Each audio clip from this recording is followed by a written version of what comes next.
Vamos al Evangelio de Juan capítulo 4.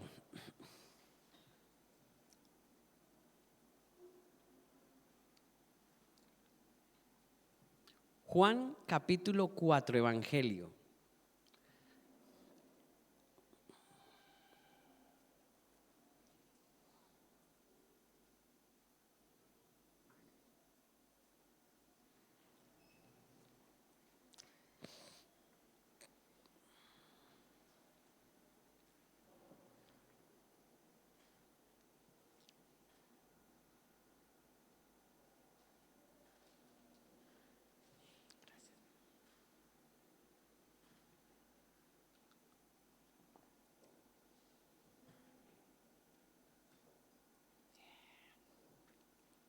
Amén.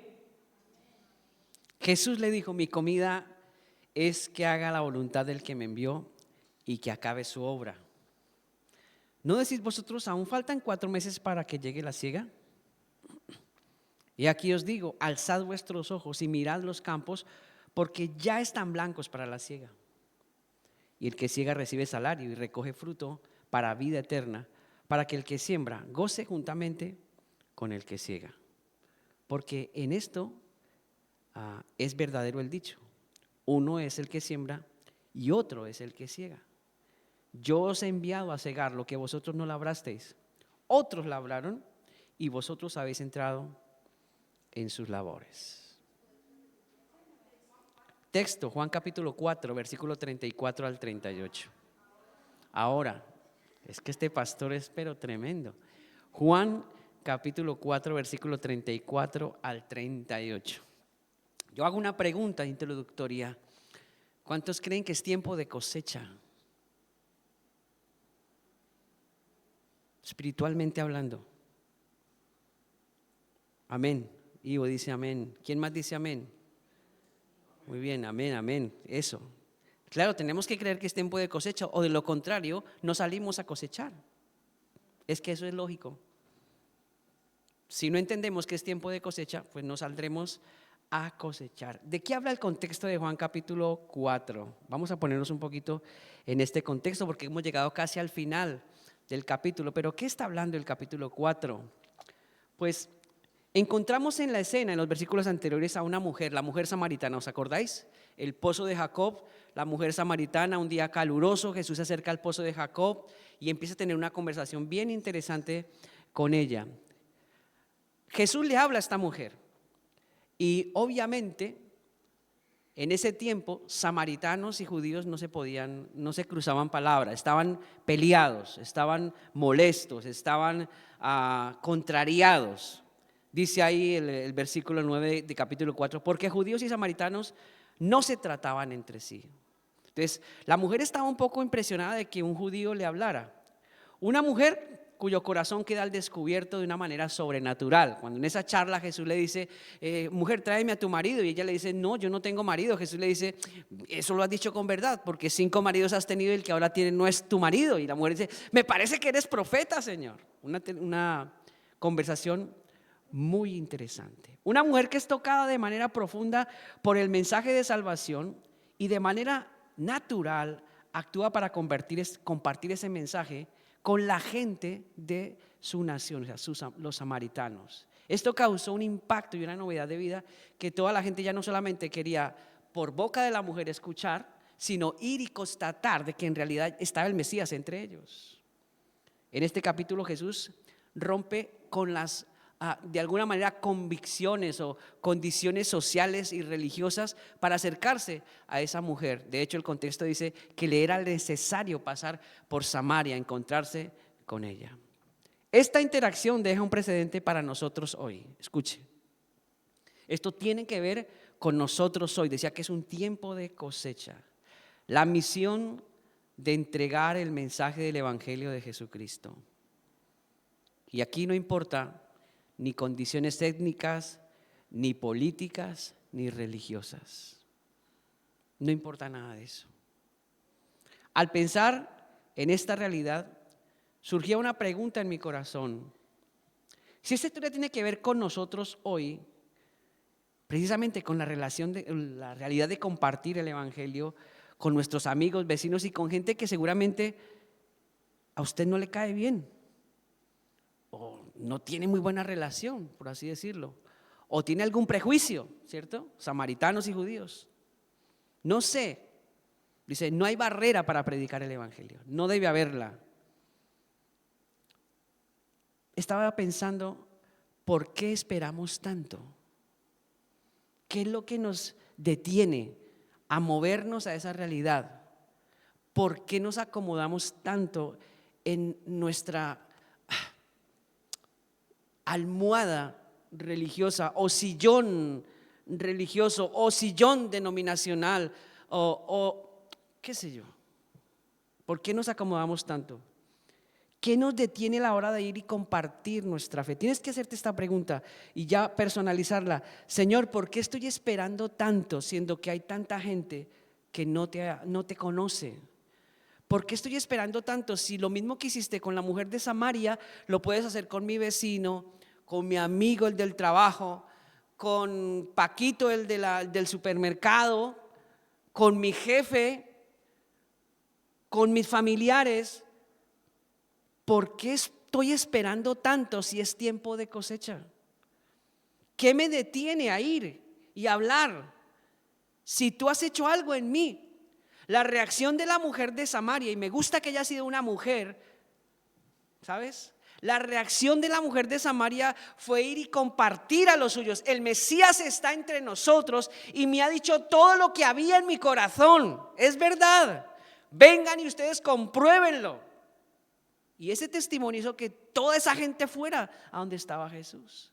Y yo decía, Señor, pero si eso ocurrió en nosotros, si realmente tú has impactado nuestra vida como lo hiciste con la mujer samaritana, si pusiste en evidencia nuestro pecado, si nos llevaste al arrepentimiento, si nos pusiste contra las cuerdas y no teníamos escapatoria y nos diste salvación y fue realmente algo grande y poderoso, ¿qué me detiene ahora a mí para ir a compartir el evangelio?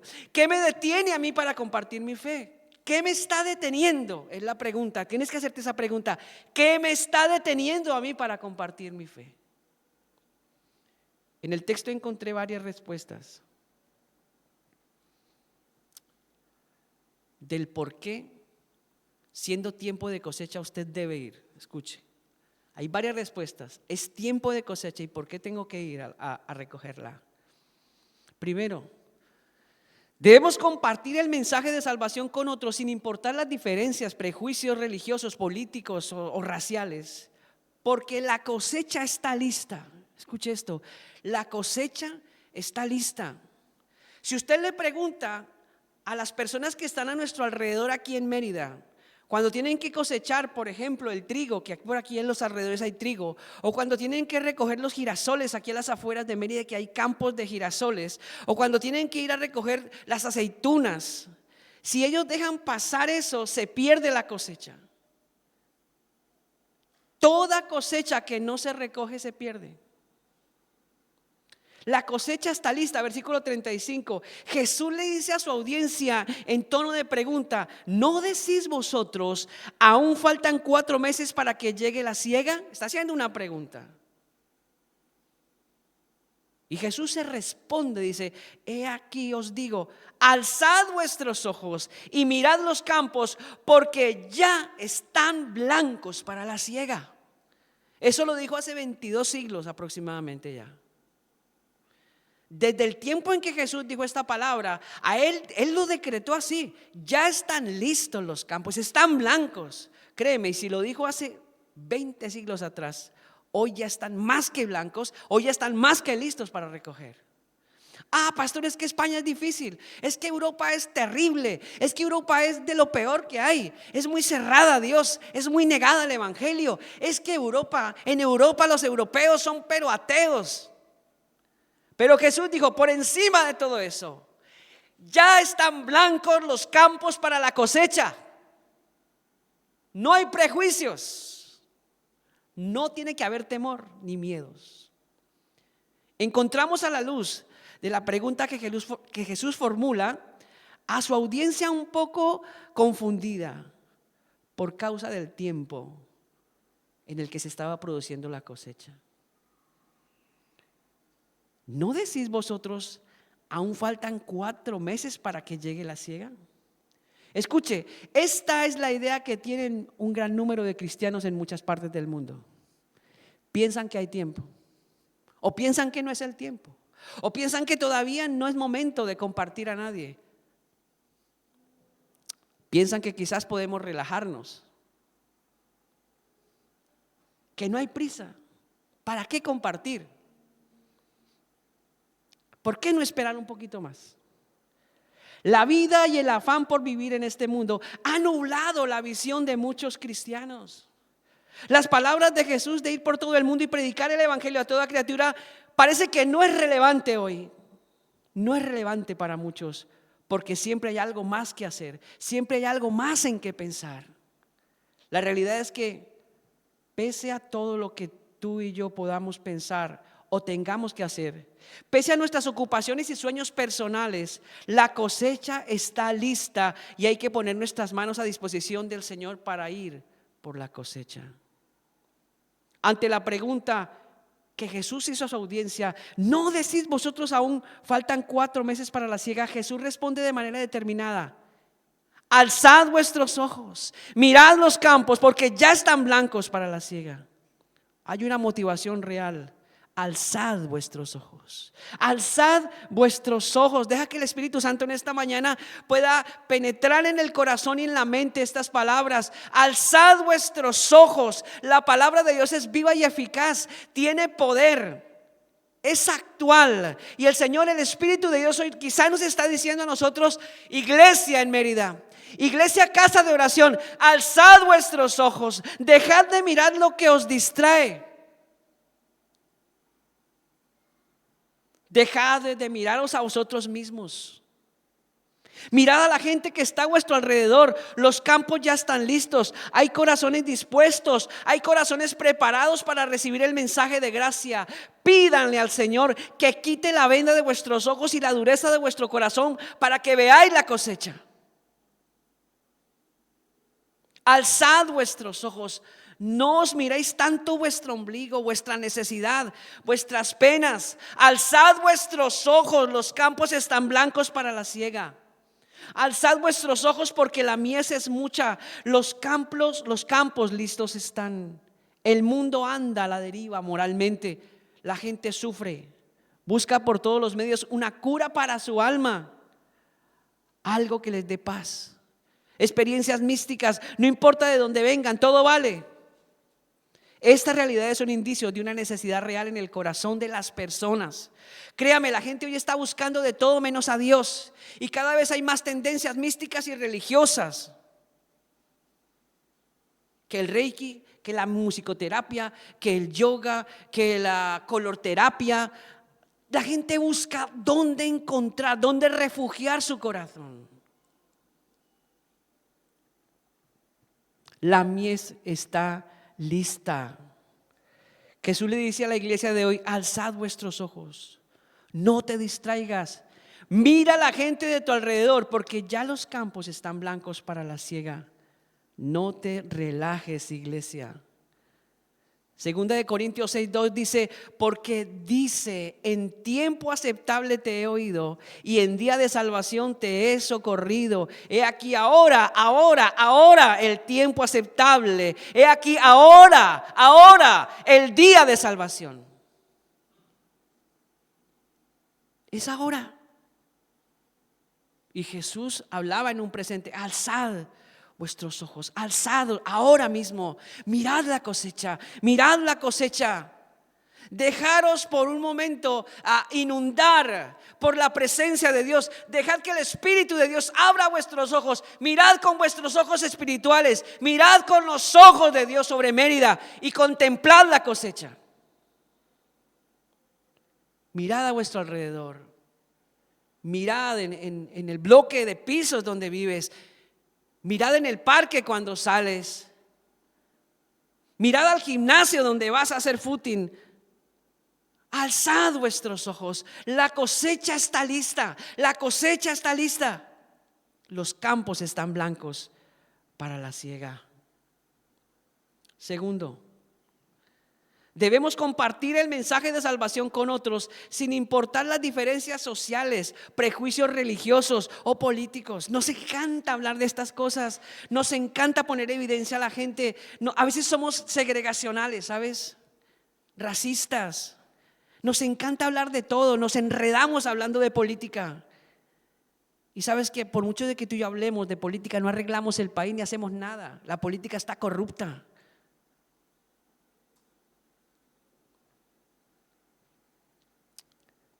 No estamos solos en la labor. Ese es el segundo punto. Observa las frases que apuntan a este texto. Versículo 36, parte B. Para que el que siembra goce juntamente con el que siega. Versículo 37. Porque en esto es verdadero el dicho: uno es el que siembra y otro es el que siega. No estamos solos.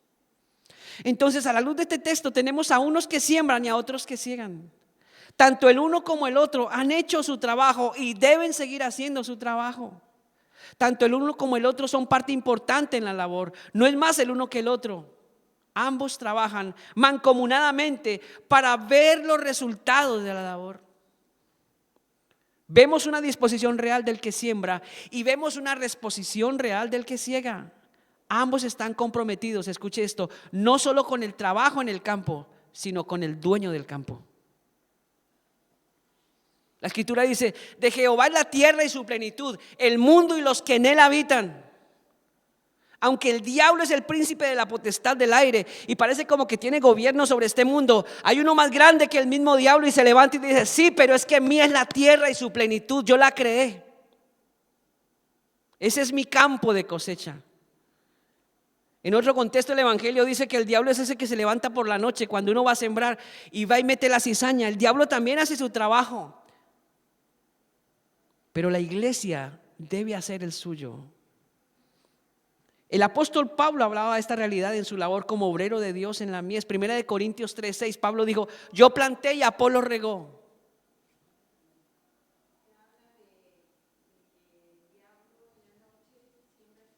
¿Sí? La cizaña es como algo muy parecido al trigo, son muy parecidas. Tú ves una hoja o una mata de cizaña con espiga igual que el trigo, pero lo que pasa es que solo la diferencia es al final, cuando el trigo echa el grano, la cizaña no. Pero son idénticas, las ves y no las diferencias al principio. Tú piensas que la cizaña es trigo porque se parecen, tienen la misma forma, la misma textura, todo es igual, pero hay una cosa que las diferencia. Al final, el trigo bota las pepitas, la cizaña no. Y el enemigo mete cizaña y entonces hace pensar: mire, son iguales. No son iguales. Ese es el trabajo del enemigo, pensar que todo lo demás es igual a lo que nosotros tenemos, y engaña a la gente. Eso es lo que el enemigo hace hoy, Norma. Hoy lo hace así el enemigo, y con eso daña mucho la obra de Dios. La cizaña y el trigo son idénticos, son muy parecidos. Parece como que hablamos igual, parece como que creemos en el mismo Dios, parece como que adoramos al mismo Dios, pero no es igual. Al final se darán cuenta, solo al final, cuando el fruto aparece. Y dice la Biblia que el trigo será llevado al granero del cielo y la cizaña será recogida y puesta en el fuego, donde no habrá nada que hacer, lloro y crujir de dientes. Ese es el final de la cizaña. Así que tenemos que tener cuidado. ¿Qué somos, cizaña o trigo? Yo sembré y Apolo regó, 1 Corintios 3:6. Esto es un trabajo de común acuerdo. Ahora bien, el texto de 1 Corintios 3:6 descubre un tercer integrante en nuestra labor. Dice: yo planté, Apolo regó, pero el crecimiento lo ha dado Dios. Recuerdan este segundo punto, no estamos solos. Dios también está en el asunto como el que da el crecimiento. Esta realidad nos debe animar. Dios interactúa con el que siembra y con el que sueña para dar crecimiento en la cosecha. Proverbios 14:23 dice: en toda labor hay fruto. En toda labor hay fruto. Hermano, no se desanime, no se desaliente. Usted dice: no, pero pastor, es que yo cojo mis tratados, voy. Usted no sabe que yo a veces me meto unos ayunos tremendos por mis amigos, por mis vecinos. Yo hago lo que sea por invitarlos, los invito y no vienen. Yo los invito a tomar café, trato de sacar el tema, ellos me evaden. No se desanime. Él está con nosotros en el asunto. Llegará un momento en que el Espíritu Santo romperá esa barrera y creará salvación, traerá salvación. Donde quiera que tú estés, con quien quiera con que tú hables, en ese momento el Espíritu puede hacer así. Pero no dejes de hacer la labor. Porque recuerda, hay uno que siembra cizaña, pero tú no estás llamado a sembrar cizaña, tú estás llamado a recoger trigo.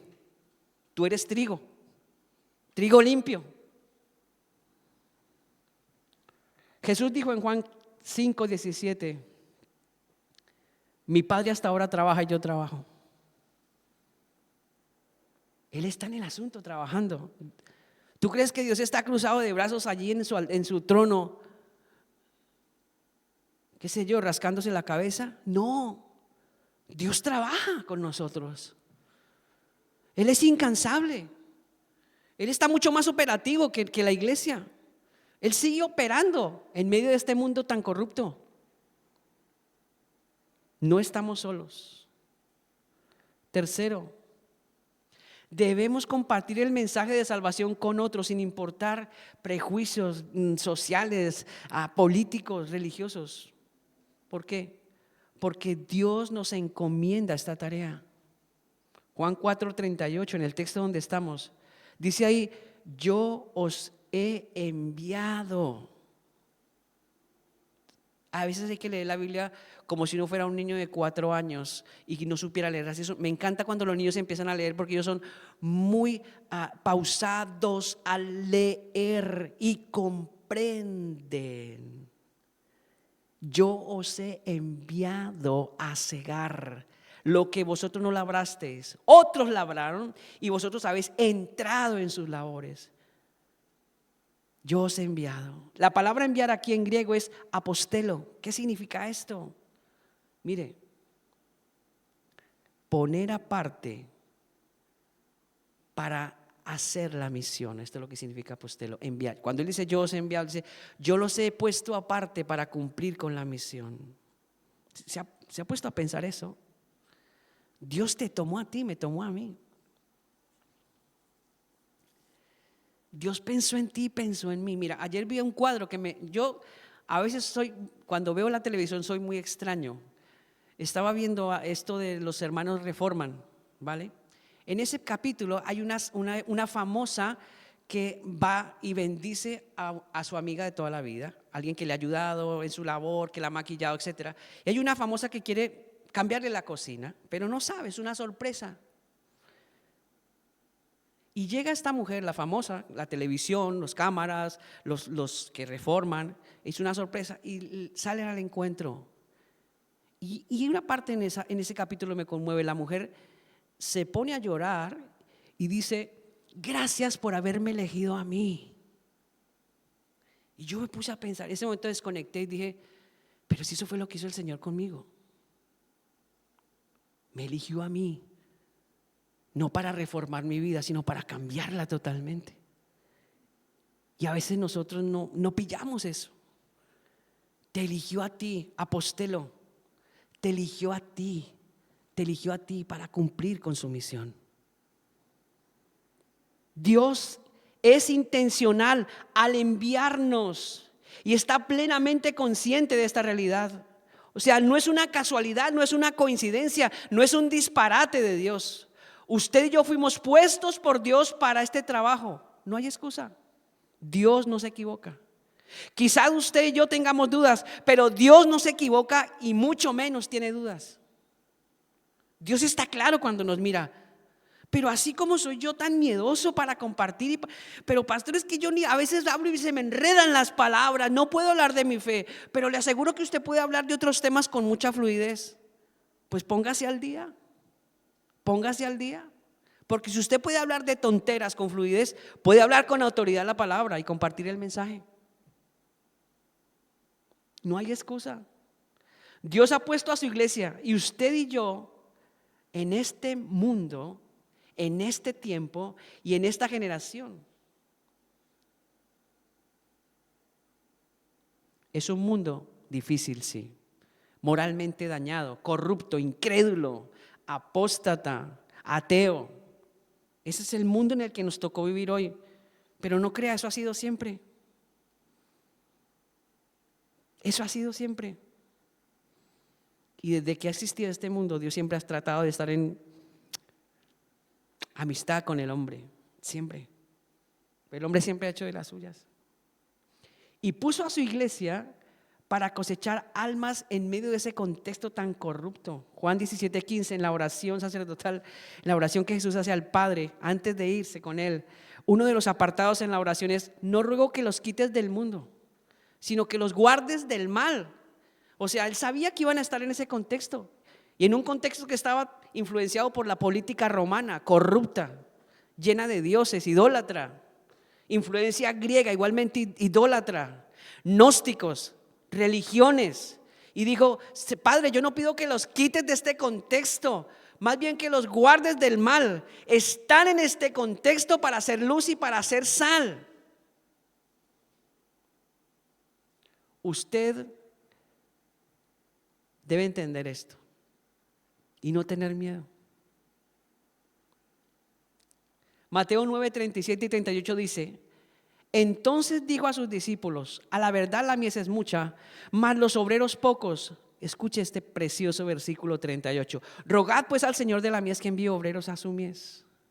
Usted también es el resultado de las oraciones de otros que clamaron a Dios para que fuera puesto en este contexto o en este campo de trabajo donde las almas se pierden por falta de obreros. Yo, sí, usted. Usted es el resultado de muchas oraciones. Cuando yo llegué a esta ciudad de Mérida, año 2001, existía una incipiente iglesia que ni funcionaba y otra estaba naciendo. Y yo decía: uy, Dios mío, todo lo que falta por hacer.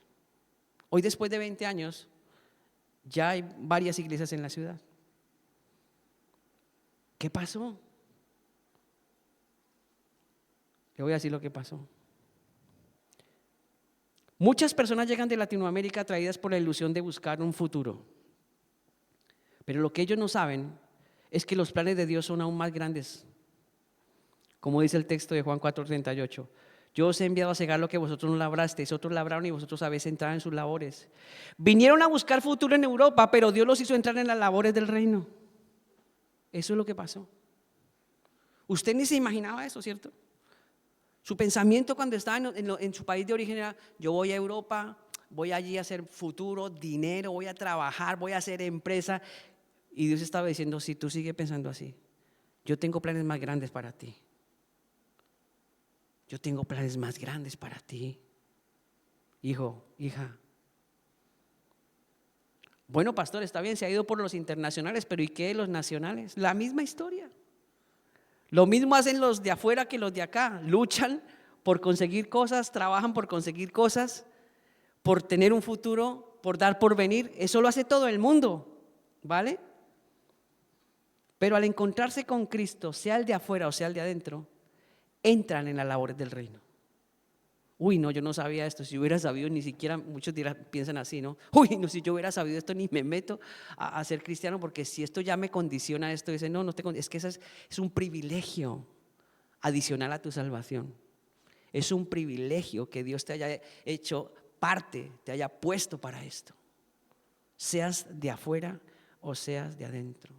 Así que tanto unos como otros son apostelos enviados por Dios para cumplir una misión, puestos aparte para cumplir una misión: compartir el evangelio entre las gentes.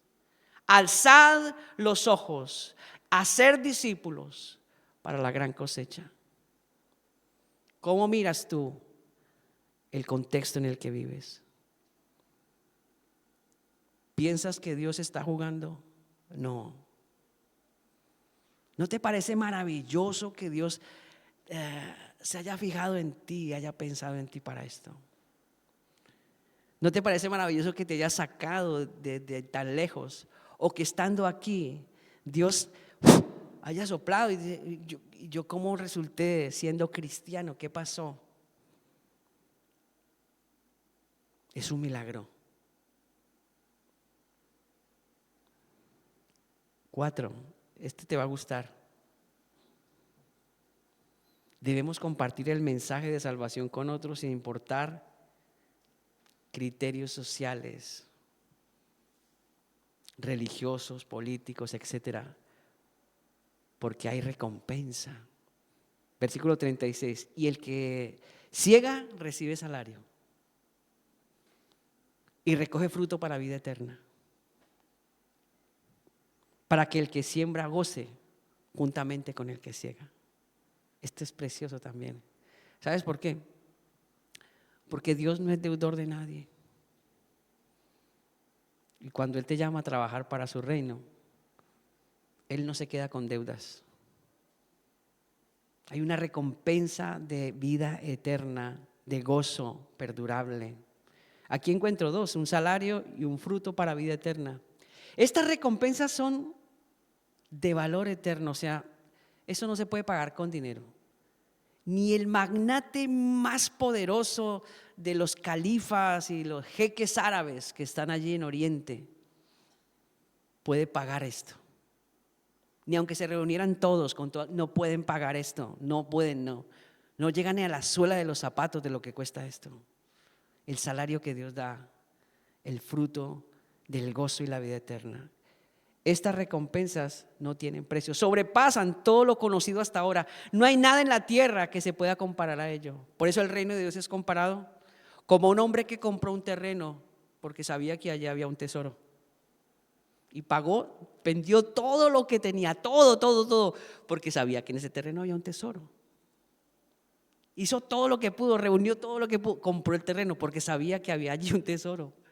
Cuando nos damos cuenta de esa realidad, todo lo que para nosotros es valioso, lo que nos desgasta, lo que nos quita años, salud, esfuerzo, lo que nos come nuestra vitalidad, todo eso pasa a un segundo plano y decimos, no hombre, hay un tesoro más grande. El Señor me llevó al terreno donde está el tesoro y es para mí. La Biblia dice que tanto el que siembra como el que riega o el que ciega reciben recompensa, pero el resultado de esta recompensa es de acuerdo a su labor. Primera de Corintios 3:8 dice Pablo, y el que planta y el que riega son una misma cosa, aunque cada uno recibirá su recompensa conforme a su labor. Mira, Dios es justo también, Cada uno recibirá su recompensa de acuerdo a su labor. Y esto no es cuestión de echar horas, porque hay otra parábola que habla de uno que fue contratado a primera hora de la mañana, otro al mediodía y otro casi que faltando, ¿cierto? ¿Qué vio Dios en esa parábola? La fidelidad de la persona. Bien, buen siervo fiel. Entonces uno piensa, no, voy a hacer muchas cosas. No. Es la fidelidad que usted le pone a Dios en el tiempo que le dedica a Dios. La intencionalidad que usted le pone a Dios en el tiempo que dedica para su obra. El amor que pone al Señor en las cosas que hace para Dios, en el tiempo que dedica a su obra. Apocalipsis 22:12 dice, he aquí yo vengo pronto y mi galardón conmigo para recompensar a cada uno según sea su obra. Así que sí hay recompensa. Para que esta labor sea bien fructífera, también la Biblia dice algo y da un secreto. Juan 15:5, yo soy la vid, vosotros los pámpanos. El que permanece en mí y yo en él, este lleva mucho fruto. Porque separados de mí, nada podéis hacer. Entonces es muy importante también permanecer en Cristo para ser fructíferos, recoger la cosecha en esa labor espiritual. Concluyo.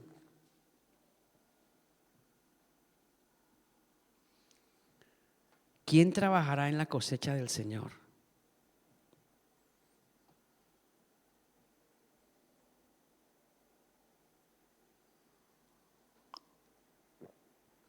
¿Quién trabajará en la cosecha del Señor? ¿Está usted involucrado hoy más que ayer en la cosecha que el Señor dará? Piense, esto son preguntas importantes para usted. ¿Está usted involucrado hoy más que ayer en la cosecha que el Señor dará? Es tiempo de trabajar en la cosecha sin dilatar o esperar más. Jesús nos llama a ver la urgencia y la oportunidad en la cosecha espiritual. Él nos insta a abrir los ojos y reconocer que los campos ya están listos para la siega. En el mundo de hoy hay personas dispuestas y necesitadas de escuchar el mensaje de salvación, aunque usted no lo crea.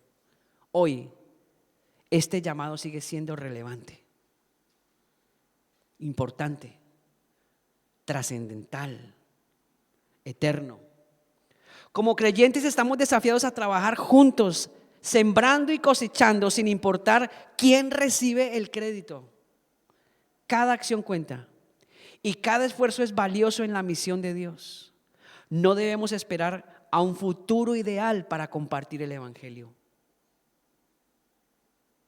A veces queremos que todos los planetas se alineen para compartir el evangelio. No. La historia lo dice.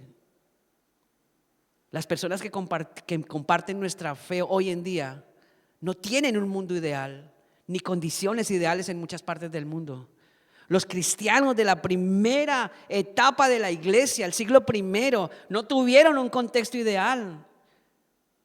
Cuando proclamaban a Cristo y eran pillados en ese acto maravilloso y sublime, eran lanzados allí al Coliseo en medio de los leones para que fueran devorados en las fauces. Nunca ha habido un terreno ideal. No esperes un momento ideal para compartir el mensaje. Predica a tiempo y fuera de tiempo, dice la palabra.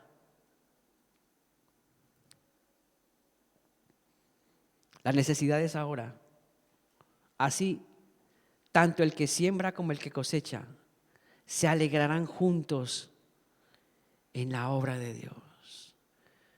Ojalá un día podamos todos mirarnos y sonreír de gozo y de alegría, de ver lo que Dios está haciendo y va a hacer. Ojalá un día podamos juntos celebrar, explosionar en cantos de alabanza y gratitud a Dios por la cosecha. ¿Estás listo para responder a este llamado urgente y ser parte activa de esta misión? ¿Estás listo para responder a este llamado urgente y ser parte activa de la misión? Quizá los apóstoles no estuvieron. Cuando usted lee la historia de los escogidos, ¿sabes qué pasó en el último momento? Cuando fueron aquella noche por el maestro, dice, todos le abandonaron. Pastor, ¿y entonces cómo hicieron ellos para compartir el evangelio? ¿Qué pasó? Hechos capítulo 2.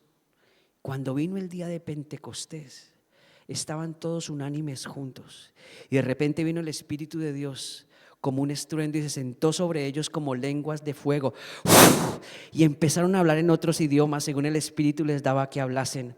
Habían en aquel lugar de muchas partes del mundo judíos que venían a la fiesta de la Pascua y todos escuchaban en su idioma las maravillas del Señor. Y en ese momento el evangelio empezó a ser predicado en el poder del Espíritu a través de hombres y mujeres que al principio tuvieron miedo, no estaban seguros, dudaban del Señor, lo abandonaron, pero solo hubo algo que activó en ellos esa realidad: el Espíritu Santo. ¿Sabes por qué no? Quizás tú, ¿yo por qué no me hago esto? Porque muy posiblemente el Espíritu de Dios no está en ti. Y debes preguntarte, Señor, ¿y por qué no?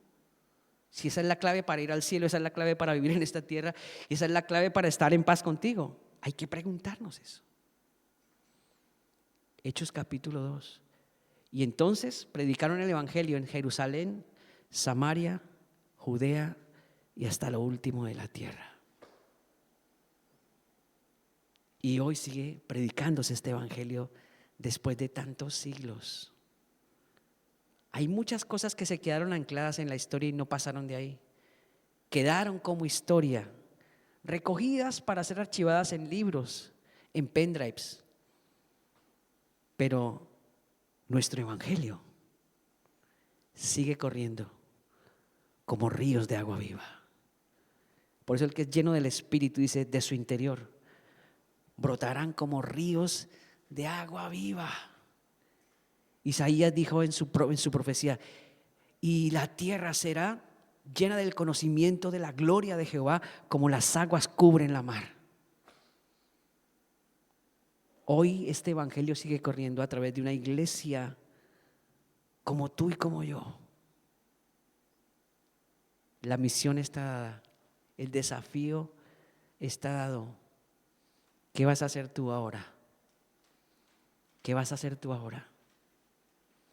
¿Qué vas a hacer tú ahora? Padre, en esta mañana, Señor, yo ruego una vez más por ese espíritu de poder que es el que nos da esa coraje para hacer esta labor, esta misión. Esto no nace de nosotros. Nuestra naturaleza humana es muy cobarde, miedosa, vergonzosa.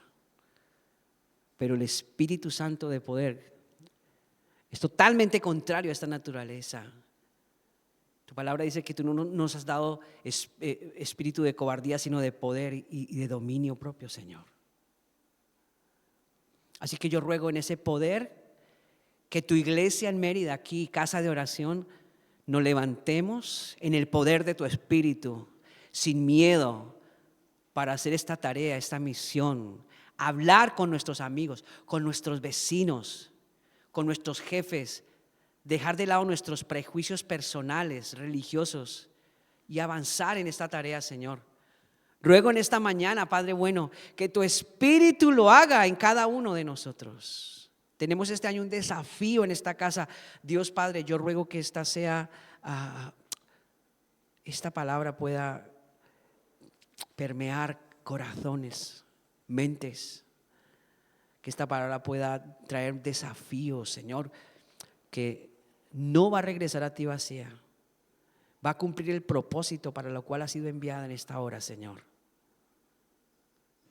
Gracias por tu espíritu de poder que lo hace, que nos ayuda, que nos fortalece, que nos inspira, que nos da palabra. Gracias por tu espíritu de poder que nos encamina en tu propósito, Señor, que nos apartó para la misión, que nos da las herramientas, que nos ayuda a resistir en medio de un mundo como el que estamos viviendo, Señor. Y ahí nos has puesto. Los campos están listos para la siega. Los campos están listos para la siega, Señor. Gracias, gracias por escogernos, Señor, por pensar en nosotros, a pesar de cómo somos y a pesar de las trabas que ponemos. Gracias por pensar en nosotros, en Cristo Jesús. Amén.